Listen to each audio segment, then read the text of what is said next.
la particularité du point wave, c'est que l'enfilage est différent d'un enfilage classique. Ici, c'est la bobine O2 pour l'aiguille O2.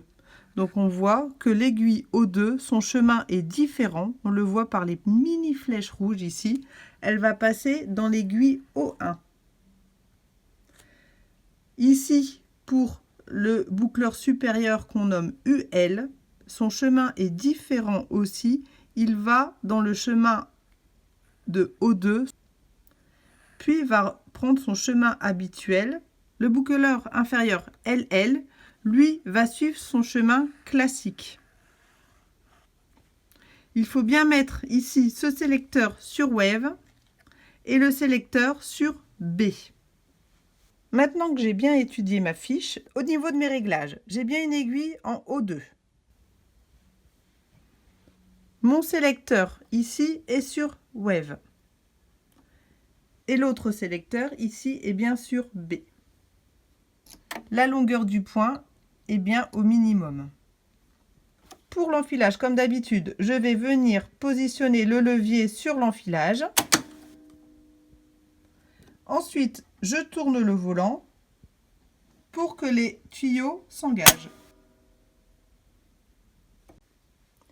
Mes 3 bobines sont positionnées, donc une bobine pour l'aiguille O2, une bobine pour le boucleur supérieur et une bobine pour le boucleur inférieur. Moi, j'ai choisi du fil mousse pour les 2 boucleurs.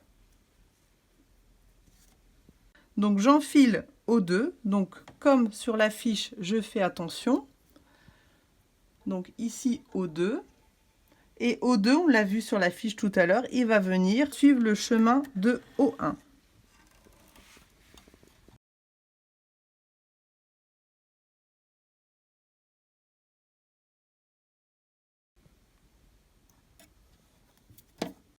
Pour l'enfilage du fil mousse, il existe une vidéo spécifique, mais je vous le rappelle, j'ai pris un lasso.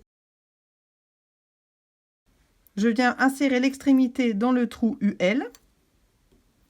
Je tiens bien le bout de mon lasso et je viens aspirer. Ensuite, je prends mon fil mousse du boucleur supérieur et sur la fiche, il est noté qu'il passe par la tension de O2. Donc je viens le clipser dans le chemin de O2. Voilà. Par contre, ensuite, il vient reprendre son chemin habituel. Donc je passe mon fil mousse dans le lasso. Voilà. Et je viens ensuite tirer sur l'autre extrémité pour le faire rentrer. Donc il va sortir par ici. Je fais la même chose pour le boucleur inférieur, donc je récupère mon lasso. L'extrémité, je viens le passer dans le trou L. Voilà, il sort par le boucleur inférieur. Le fil mousse de mon boucleur inférieur prend son chemin classique, donc il vient sur le chemin LL.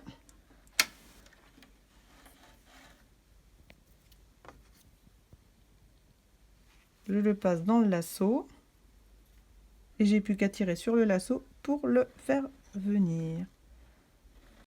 Et tous mes fils sont bien vers l'arrière. Je peux donc du coup refermer les capots, remettre mon levier en position sur filage.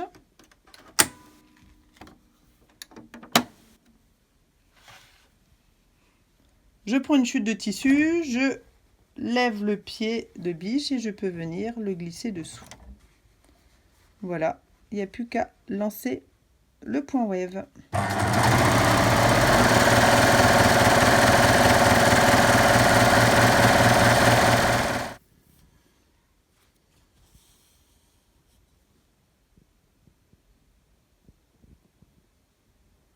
Une petite astuce pour les tissus qui ont tendance à faire des petites bouclettes, comme par exemple le tissu éponge.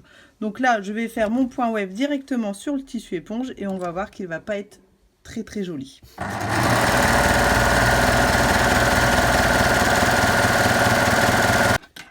Alors voilà le résultat sur du tissu éponge. Donc on voit hein, qu'il y a des petites bouclettes qui dépassent du surjet.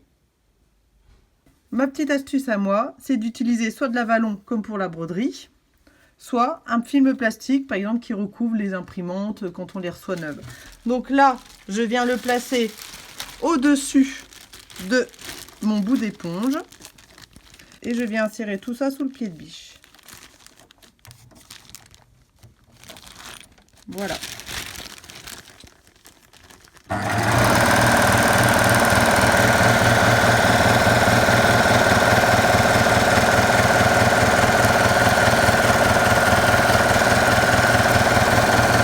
Une fois la couture finie, je viens arracher le plastique qui part super facilement.